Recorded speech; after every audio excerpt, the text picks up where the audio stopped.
Bismillahirrahmanirrahim. Assalamualaikum warahmatullahi wabarakatuh. Alhamdulillah wassalatu wassalamu ala Rasulillah wa ala alihi wa sahbihi wa man walah wa la hawla wa la quwwata illa billahi amma ba'd. Rabbi syrah li sadri wa yassir li amri wa hlul 'uqdatam min lisani yafqahu qawli. Pemirsa yang dimuliakan Allah Subhanahu wa taala, alhamdulillah kita bersyukur kepada Allah Subhanahu wa taala karena pada sore hari ini kita dapat kembali berjumpa untuk melanjutkan pembahasan Kitabul Adab yang pada sore hari ini telah sampai pada bab yang ke-6 tentang adab bertamu ya, atau babu adabid diyafah ya, bab tentang adab bertamu. Bedanya apa dengan kemarin? Ya, dengan bab tentang ziarah, sebagian ulama membedakan zair dengan dhaif adalah ketika zair itu biasanya kunjungan jarak dekat. Ya, ziarah itu kunjungan jarak dekat, sedangkan dhiyafah atau tamu jauh itu biasanya tamu yang datang dari tempat yang jauh. Ya, makanya sering disebut orang yang berhaji atau berumrah disebut dhuyufur rahman, yang artinya tamu-tamu Allah yang datang dari jauh gitu ya. Sehingga kita berbicara tentang hak-hak dhaif atau tamu jauh ya, bukan sekedar zair atau tamu dekat. Dan sebagian ulama juga membedakan ya, kalau ziarah itu niatnya untuk mempererat hubungan ya, kalau dhiyafah itu untuk menunaikan hak-haknya ya. Baik, kita akan bacakan dalil yang digunakan dalam bab ini. Dalil utamanya yaitu firman Allah Ta'ala dalam surat Az-Zariyat. Allah Ta'ala menceritakan tentang tamunya Nabi Ibrahim. Allah mengatakan, hal ataka hadithu dhaifi Ibrahim al-mukramin ya, apakah telah datang kepadamu cerita tentang tamunya Nabi Ibrahim yang mulia, yaitu para malaikat.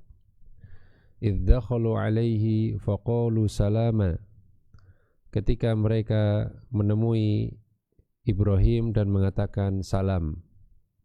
Qala salamun, maka Nabi Ibrahim mengatakan salam.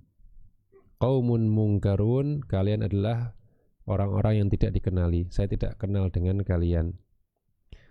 Faragha ila ahlihi faja'a bi'ijlin samin, maka Ibrahim kemudian bergegas dengan cepat menuju keluarganya, kemudian mendatangkan satu sapi yang gemuk ya, mendatangkan sapi yang gemuk, yaitu dalam artian dagingnya tentunya ya. Faqarrabahu ilaihim qala ala ta'kulun, maka dihidangkanlah kepada kedua tamu tersebut, ternyata tidak dimakan, sehingga Ibrahim mengatakan, kenapa kalian tidak memakan makanan tersebut ya. Kalau kita lanjutkan kisah ini berkaitan dengan malaikat yang ingin memberi kabar kepada Nabi Ibrahim ya, namun karena mereka malaikat, maka kita tahu sifat malaikat adalah tidak makan dan tidak minum ya. Taib, ini dalil tentang bagaimana memuliakan tamu ya, yang dilakukan oleh Nabi Ibrahim. Kemudian sabda Nabi SAW, man kana yu'minu billahi wal yawmil akhir fala yu'dhi jarahu, siapa yang beriman kepada Allah dan hari akhir, hendaknya dia tidak mengganggu tetangganya. Wa man kana yu'minu billahi wal yawmil akhir falyukrim dhaifahu, siapa yang beriman kepada Allah dan hari akhir, hendaknya dia muliakan tamunya. Wa man kana yu'minu billahi wal yawmil akhir falyaqul khairan aw liyasmut, dan siapa yang beriman kepada Allah dan hari akhir, hendaknya dia berkata yang baik, jika tidak bisa hendaknya dia diam. Ini juga dalil yang menunjukkan bahwasanya memuliakan tamu merupakan amal soleh yang akan mendapatkan balasan pada hari kiamat, walaupun di dunia dia tidak mendapatkan balasan tersebut. Ya, oleh karena itu Allah mengaitkan dengan iman kepada hari akhir. Karena kalau orang tidak beriman kepada hari akhir, dia hanya ingin keuntungan yang ada di dunia. Ya. Saya berbuat baik kepada kamu, apa yang saya dapatkan? Nah itu kan pikirannya nggak ke akhirat ya. Jadi kalau orang yang pikiran akhirat, dia tidak memikirkan apakah dapat balasan atau enggak ya. Yang penting saya berbuat baik, Allah perintahkan, nanti balasannya di akhirat. Ya ini tentang disyariatkannya memuliakan tamu ya. Kemudian kita akan bacakan adab-adab yang berkaitan dengan bertamu.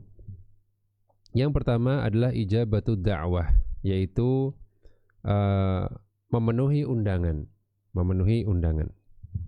Qad ja'at ahaditsu katsirah fi ijabati da'wah.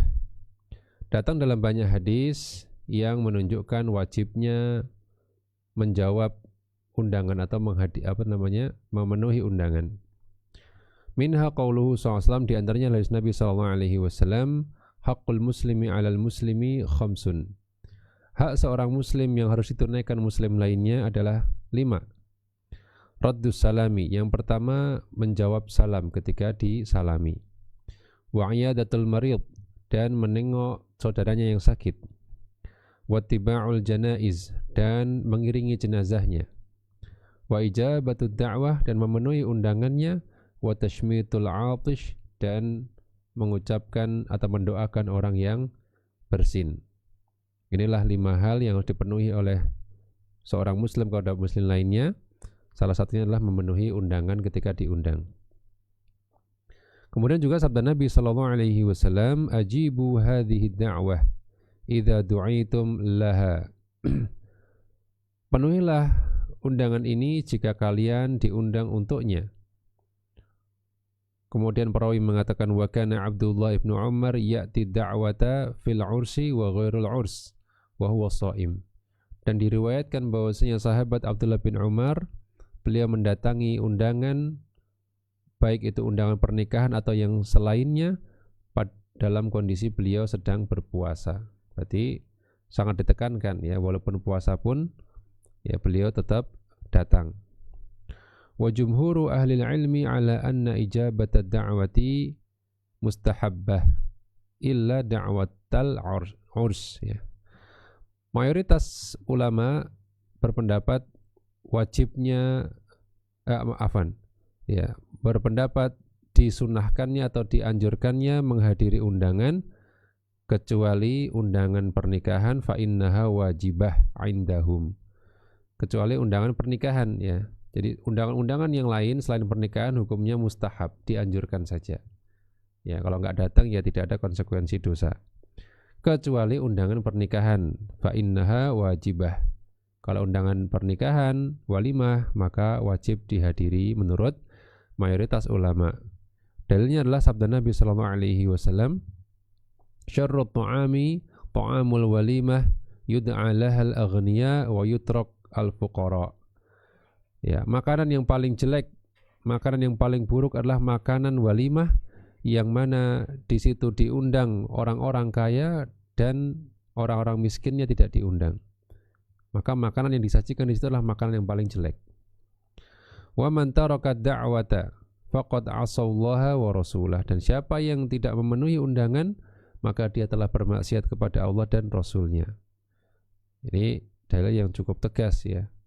Ada ancaman kalau tidak memenuhi undangan, itu tandanya dia bermaksiat kepada Allah. Wa fi ba'd riwayat 'inda Muslim wa ghairihi, dan dalam sebagian riwayat ya dari Imam Muslim dan yang lainnya disebutkan Nabi mengatakan ya yumna'uha man ya'tiha wa yud'a ilaiha man ya'baha. Ya, seburuk-buruk makanan adalah makanan undangan, makanan walimah yang tidak dihadiri oleh yang atau yang ditolak oleh orang yang mendatanginya, atau yang dihalangi orang yang ingin datang, dan orang yang diundang malah tidak ingin datang. Ini kebalik ya. Ini makanya kalau walimah ya menyesuaikan ya. Dan biasanya orang yang ingin datang walimah orang-orang yang butuh makanan ya. Kan kadang orang malah ada yang diundang ya karena dia kaya, padahal dia mungkin nggak suka ya, dan malah nggak datang. Jadi ditolak orang yang ingin datang dan malah diundang orang yang tidak ingin datang. Ini seburuk-buruk makanan, ya, makanan walimah yang demikian. Walakin ishtarata ba'du ahli ilmi syurutan lihuduri mithli hadhihi ad-da'awat. Akan tapi sebagian ulama memberikan syarat untuk hadir di undangan-undangan semacam ini. Jadi ada syarat-syarat kapan kita perlu mendatangi suatu undangan. Tidak semua undangan itu dihadiri. Ya, ada syarat-syaratnya. Saqaha Syekh Muhammad Ibnu Shalih Al-Utsaimin faqala. Disebutkan oleh Syekh Muhammad bin Shalih Al-Utsaimin, beliau mengatakan di antara syaratnya yang pertama adalah ayyakuna ad-da'i mimman la yajibu hajruhu au yusannu. Yang pertama yaitu pengundangnya bukan termasuk orang yang dihajar atau diboikot atau dianjurkan untuk diboikot. Ya, karena kalau yang undang orang yang wajib diboikot, ya jangan dipenuhi undangannya. Karena orang yang diboikot harusnya dia dibiarkan, undang yang nggak usah didatangi, gitu ya, karena itu sebagai pelajaran bagi dirinya.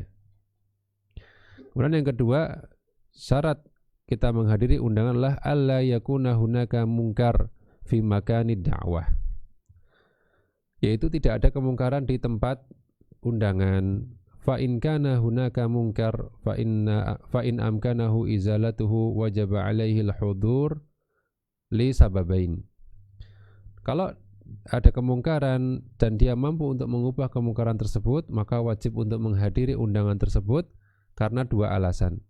Yang pertama ijabatu da'wah wa taghyirul munkar, yaitu dua alasan tersebut adalah karena dia memang wajib datang karena diundang. Yang kedua, dia mengubah kemungkaran yang ada di tempat tersebut.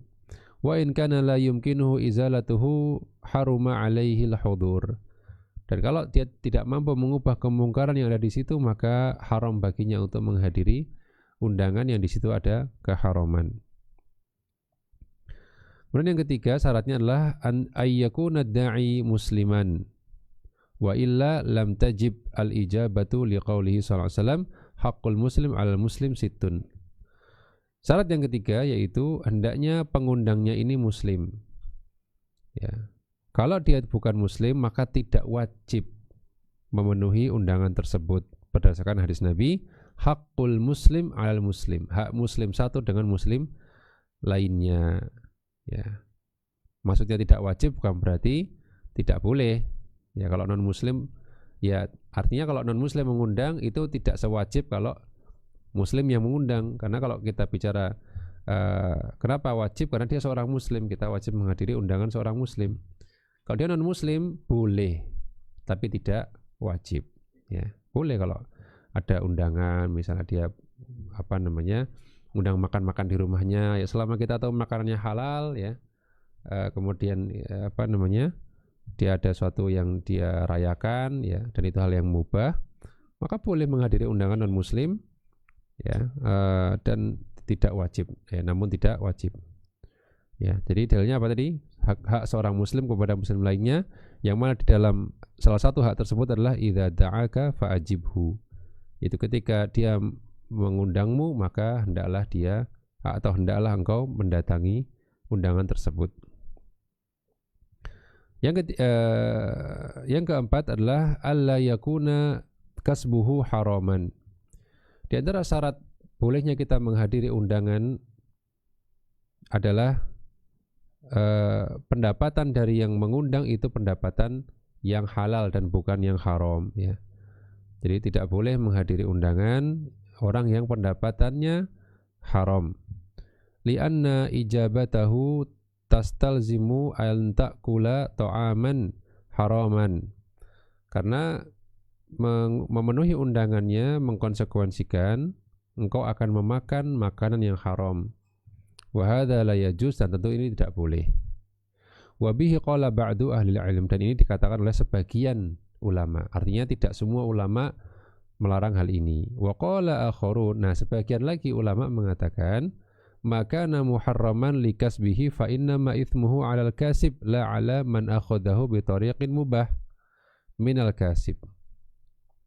Sebagian ulama lain berpendapat bahwasanya jika dia haram cara pengambilan hartanya atau cara mencari hartanya, ya maka dosanya kepada yang mencari harta haram tersebut dan bukan kepada orang yang mengambil harta tersebut dari jalan yang mubah, ya. Jadi misalnya nih orang yang kerjaannya rentenir, ya, jadi pendapatannya riba, semuanya riba, ya, atau paling enggak mayoritasnya riba gitu ya. Kalau kita makan di tempat dia, otomatis nasinya, lauknya itu kan dibeli dari uang riba, dari pendapatan yang haram. Maka menurut sebagian ulama tadi kita sebutkan nggak boleh kita hadir di undangan dia, karena berarti kita makan yang dibeli dari harta haram kan gitu. Namun sebagian ulama lain mengatakan ya tidak masalah, yang dosa adalah yang mengambil atau mencari harta tersebut dari jalan yang haram. Sedangkan kita sebagai tamu undangan, maka makanan tersebut halal bagi kita karena kita mengambil makanan tersebut dari jalan yang halal, yaitu memenuhi undangan. Ya, memenuhi undangan, harta itu atau makanan tersebut halal bagi kita, itu bukan cara yang haram. Ya, makan di tempat undangan itu bukan sesuatu yang haram, bukan cara mengambil sesuatu yang haram, ya. Maka dosanya kepada orang yang memang mencari hartanya dengan cara yang haram.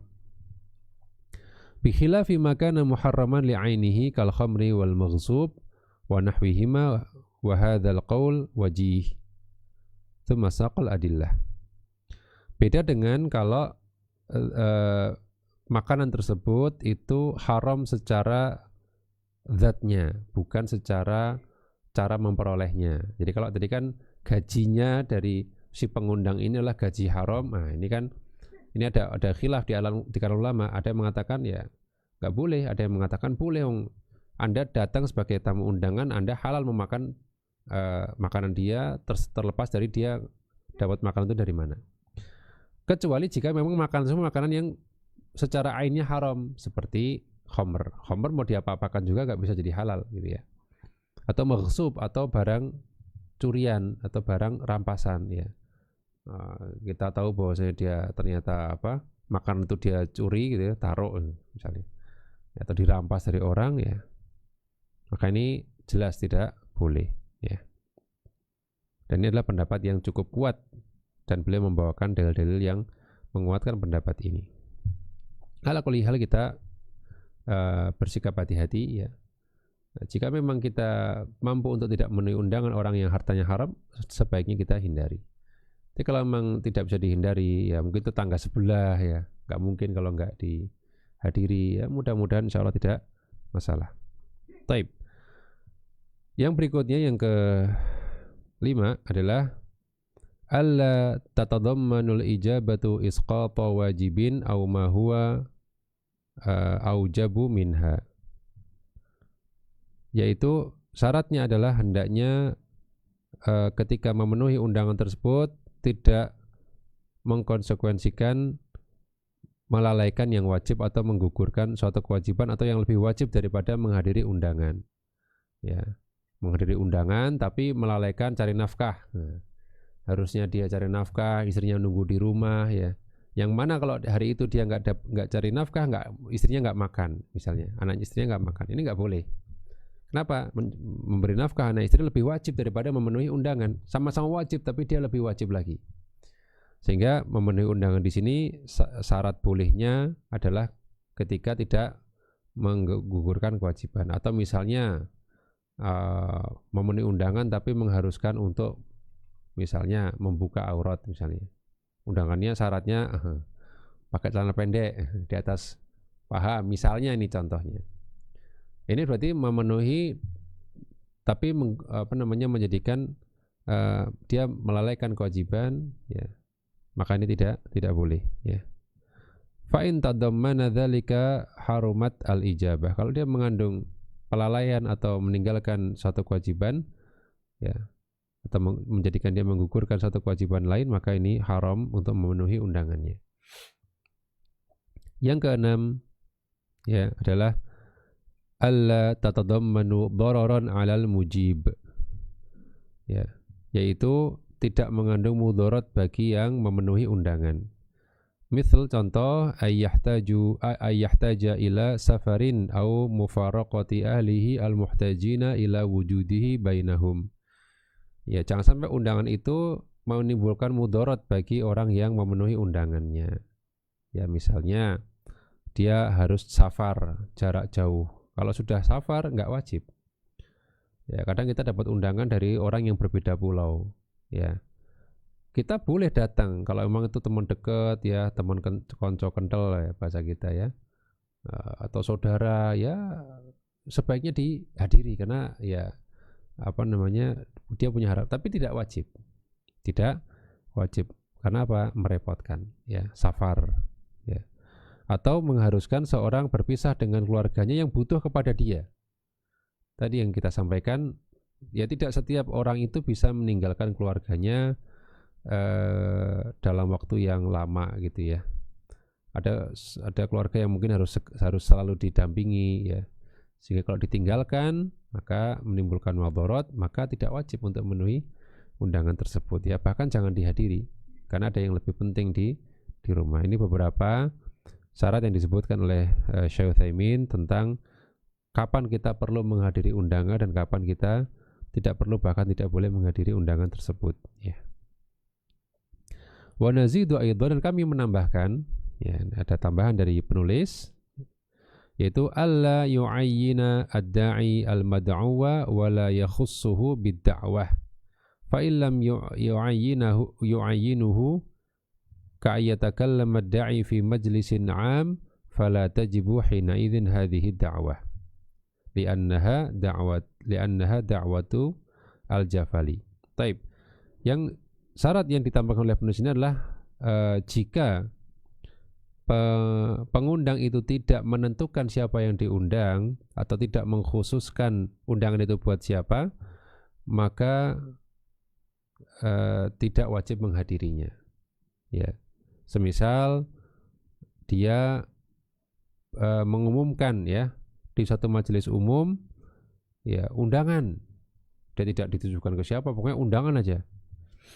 Ya, maka yang seperti ini tidak wajib ya, atau tidak perlu, maupun tidak wajib, tidak disunahkan juga untuk menghadiri, tidak ada keharusan untuk datang ya. Tapi kalau ditentukan ya khussuhu, memang ditujukan, walaupun undangannya terbuka, misalnya undangan terbuka untuk fulan, yaitu undangan ya, maka khusus untuk seseorang maka disyaratkan untuk didatangi ya. Namun kalau sifatnya pengumuman atau dikenal dengan da'watul jafali ya, pengumuman atau undangan umum, maka yang demikian tidak wajib untuk didatangi ya. Taib. Kemudian ada pembahasan di sini, mas'alatun hal bitaqat ad-da'wah allati tuza'u kad-da'wati bil musyafahah. Apakah kartu undangan yang disebar itu hukumnya sama seperti undangan secara langsung, ya, seperti undangan yang disampaikan secara langsung? Kalau lewat ini kan ini ya, selebaran semacam itu, apakah sama hukumnya seperti kalau mengundang langsung tatap muka dengan orangnya?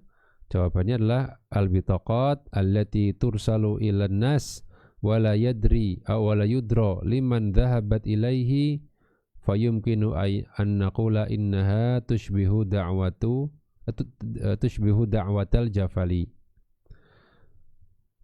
Kartu atau selebaran ya yang disebar ke orang-orang yang tidak diketahui untuk siapa atau kemana dia ditujukan, maka boleh kita katakan dia menyerupai da'watul jafali, menyerupai undangan umum saja. Fala tajibul ijabah, maka tidak wajib untuk memenuhi undangan tersebut. Amma idza ulima au ghuliba ala dhanni anna alladhi ursilat ilaihi maqsudun bi'ainihi fa inna laha hukmud da'wah bil musyafahah. Adapun jika diketahui atau diduga kuat bahwasanya dia dimaksudkan untuk orang tertentu atau kelompok tertentu, maka dia serupa dengan hukum undangan secara langsung ke orangnya Ya, ini disebutkan oleh Syekh Ibnu Utsaimin rahimahullah. Jadi kalau sifatnya selebaran, undangan, hadirlah kajian, hadirlah ini, misalnya seperti itu undangan. Tapi karena tidak ditujukan kepada siapa, semualah, semua bisa datang, ya malah jadi tidak wajib. Ya, tapi kalau ada undangan kemudian bagi yang berkepentingan harap, udah kelihatan berkepentingan di sini siapa. Nah, udah jelas, itulah dialah yang perlu untuk mendatangi undangan tersebut. Ya. Kemudian ada faedah di sini. As-siyamu la yamna'u min ijabati da'wah. Puasa tidaklah menghalangi untuk menghadiri undangan. Faman du'iya wa huwa sha'imun falyajibid falyujibid da'wah. Siapa yang diundang padahal dia sedang puasa, maka hendaknya dia penuhi undangan tersebut. Wal yad'u lahum bil maghfirah wal barakah, dan dia bisa sampai sananya dia doakan ampunan dan juga keberkahan bagi yang mengundang, walaupun nggak makan. Tapi doakan, itu sudah senang orang didoakan, nggak mungkin karena puasa kita nggak nyentuh makanannya, ya kita doakan. Ini yang disunnahkan. Sawa'un kana shaumuhu fardhan aw naflan, sama saja apakah puasanya puasa wajib ataukah puasa sunnah. Ya, kalau lagi puasa tetap penuhi undangan. Rasulullah SAW mengatakan, idza du'iya ahadukum falyujib, fa in kana sha'iman falyusalli. Jika salah seorang dari kalian diundang, hendaknya dia penuhi undangan tersebut. Dan jika dia dalam kondisi puasa, maka dia yusolli. Apa itu yusolli? Yusolli kalau kita terjemahkan secara istilah yang biasa kita kenal, sholla yusolli itu sholat. Namun di sini maknanya bukan sholat, ya. Hendaknya dia doakan. Ya, sebagaimana dalam Al-Quran juga disebutkan fasolli alaihim. Ya, kalau orang ketika orang bayar zakat, solli alaihim, doakan dia, doakan mereka. Ya. Jadi sholla itu sebenarnya asal katanya adalah doa, namun kemudian bergeser ke makna sholat. Ya. Nah, maka kalau dia puasa, hendaknya dia doakan orang yang mengundangnya. Wa in kana muftiran fal yut'im atau fal yat'am fal yat'am. Dan jika dia tidak puasa, maka hendaknya dia makan jamuan yang diberikan.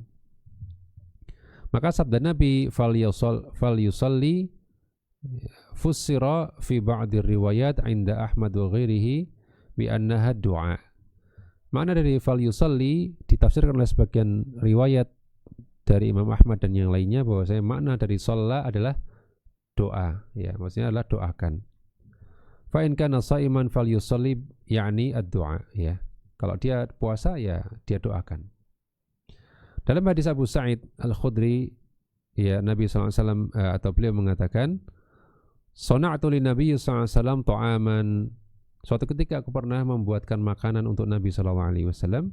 Falamma wudi'a qala. Ketika makanan telah dihidangkan, beliau mengatakan, faqala rajul, seorang mengatakan, ana shaim, saya puasa.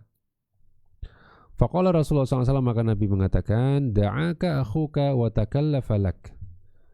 Wahai engkau, ya, saudaramu telah mengundangmu dan telah bersusah payah untuk membuatkan makanan untukmu.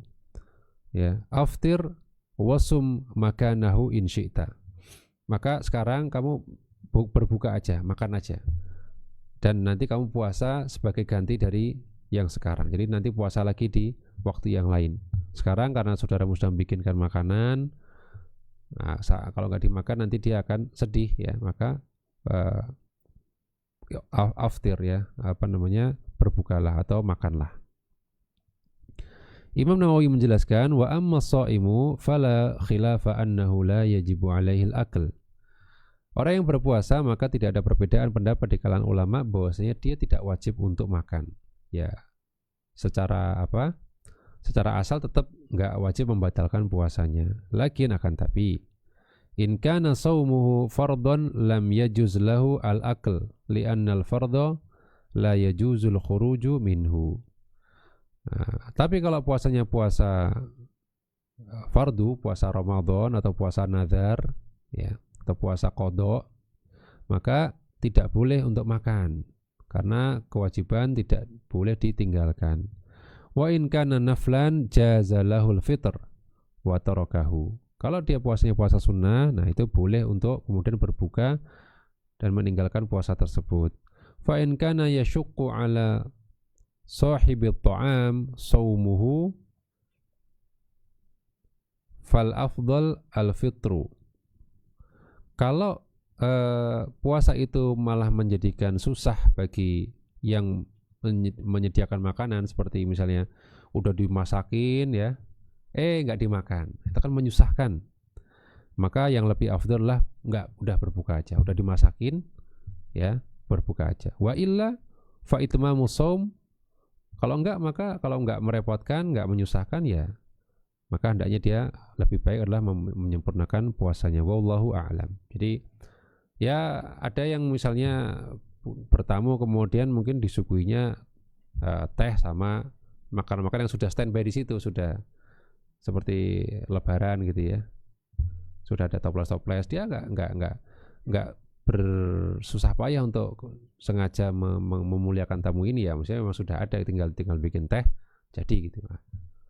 Sehingga kalau dia tidak kemudian maaf saya puasa, kemudian tidak menyinggung orang yang atau tidak menyedihkan hati orang yang membuatkan teh tersebut, ya enggak masalah, dia sebaiknya teruskan puasanya. Ya kalau udah dimasakin, udah sengaja dia menyediakan makanan ya, karena dia mungkin senang didatangi ya, dan kita suka senang kalau ada bertamu ke kita coba buatkan makanan yang terbaik ya. Kemudian ternyata pas dia disuruh makan, puasa ya, saya nggak bisa, puasa sunnah saya.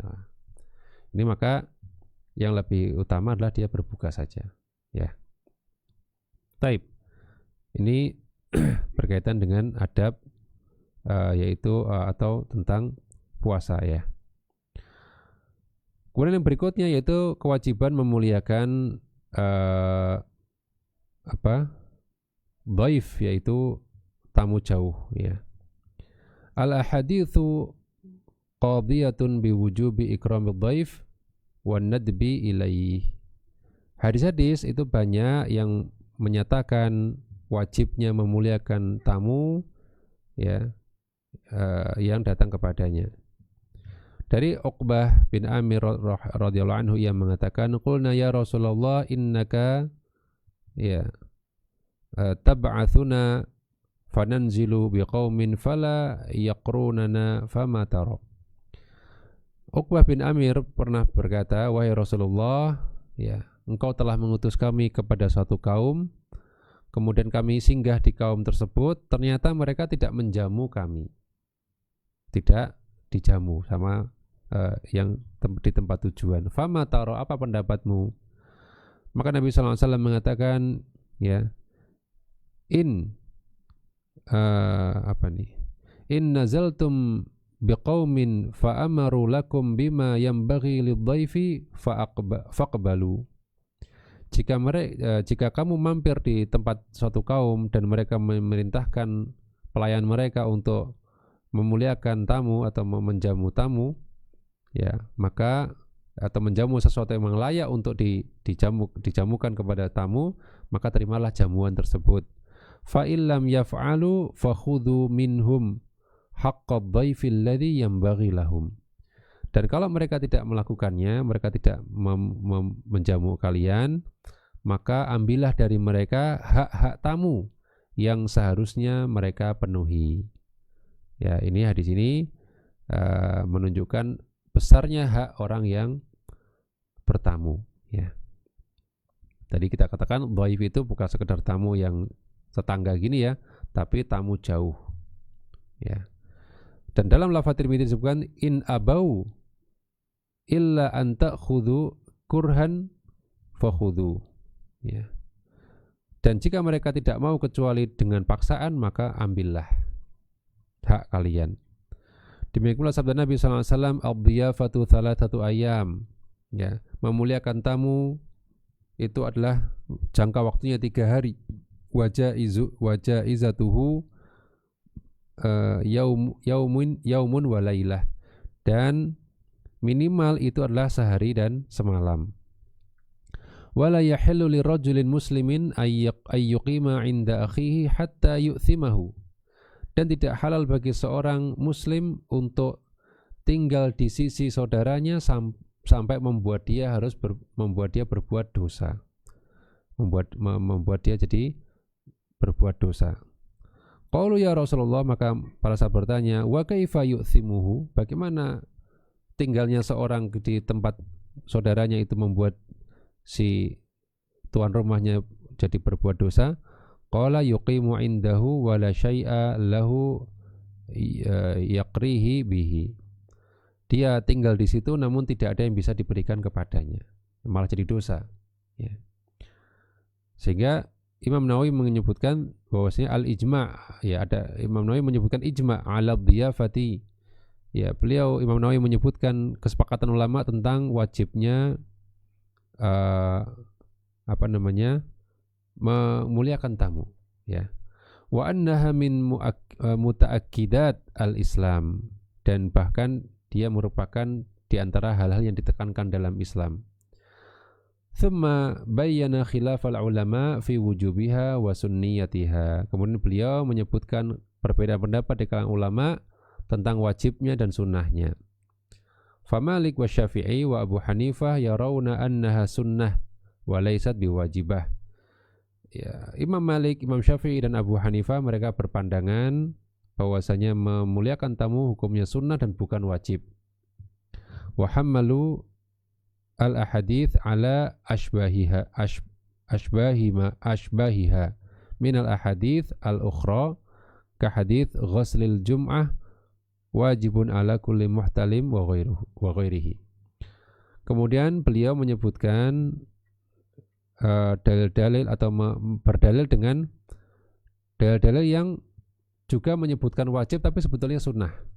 Seperti mandi Jumat wajib bagi setiap orang yang sudah balik.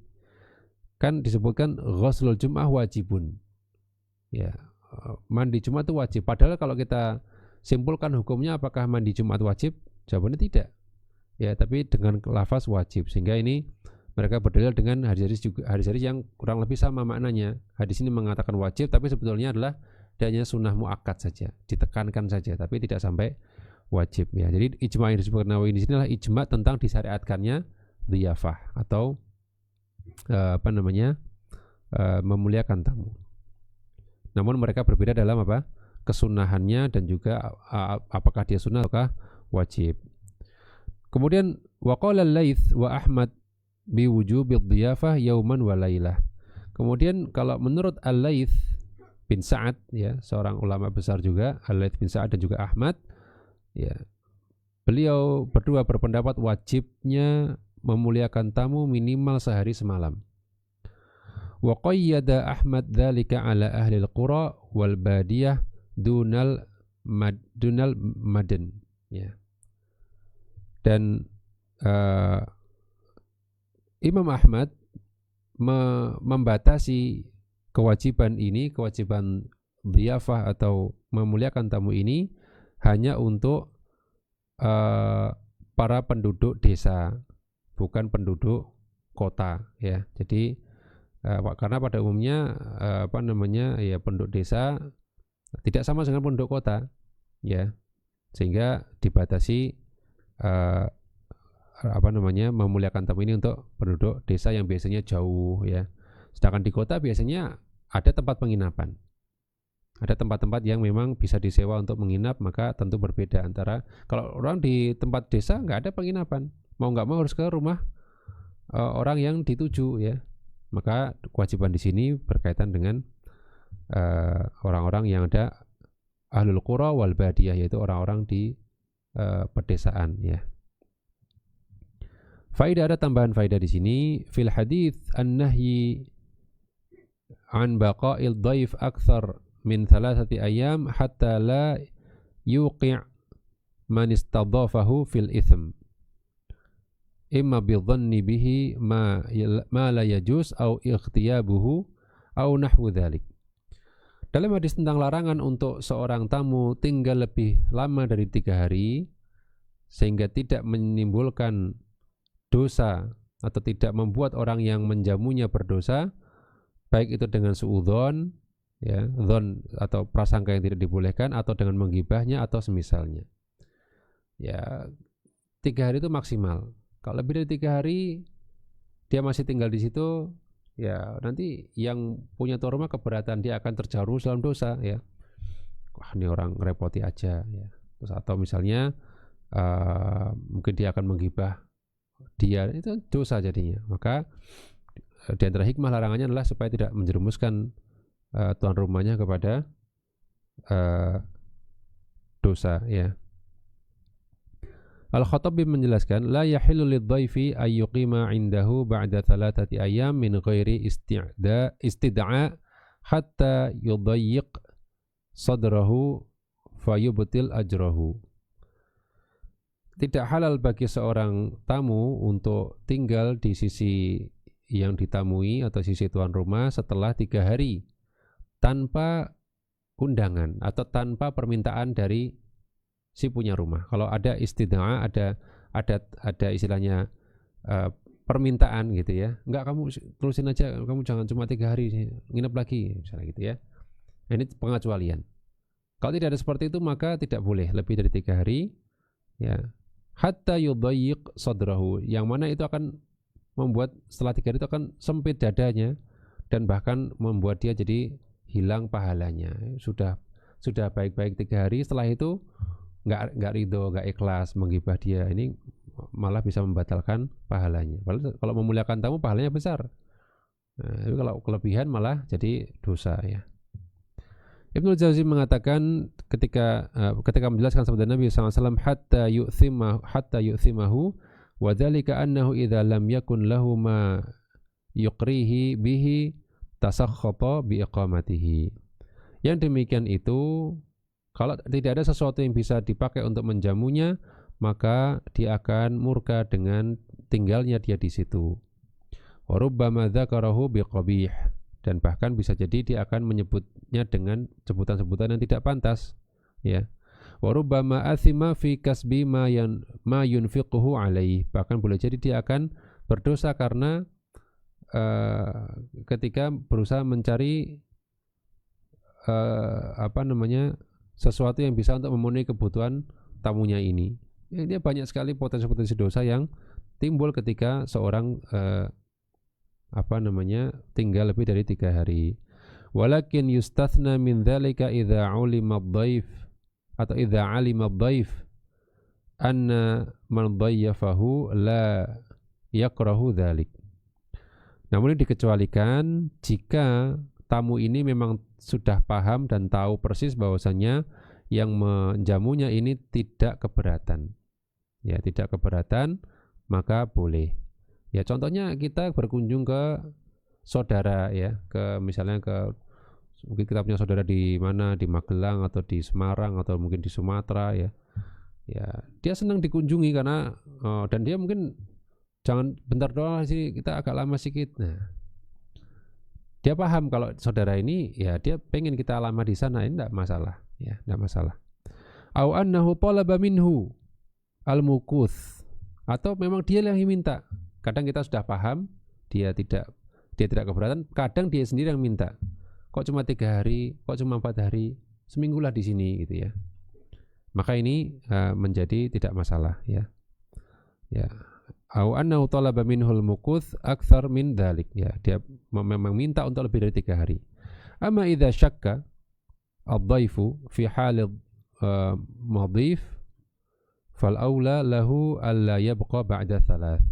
Namun kalau dia ragu, kira-kira ini bakal seneng nggak ya kalau saya lebih dari 3 hari, atau bakal susah nggak ya, ya, maka lebih utama untuk tidak tinggal lebih dari 3 hari, ya. Wallahu ta'ala alam bisawab, ya. Mungkin ini yang bisa kita bahas dulu untuk kesempatan sore hari ini, ya. Insyaallah di pertemuan berikutnya kita bisa lanjutkan poin-poin berikutnya, masih tentang adab-adab dalam memuliakan tamu atau dalam bertamu. Ya, wallahu ta'ala bishawab. Subhanakallahumma bihamdika asyhadu an la ilaha illa anta astaghfiruka wa atubu ilaik. Assalamualaikum warahmatullahi wabarakatuh.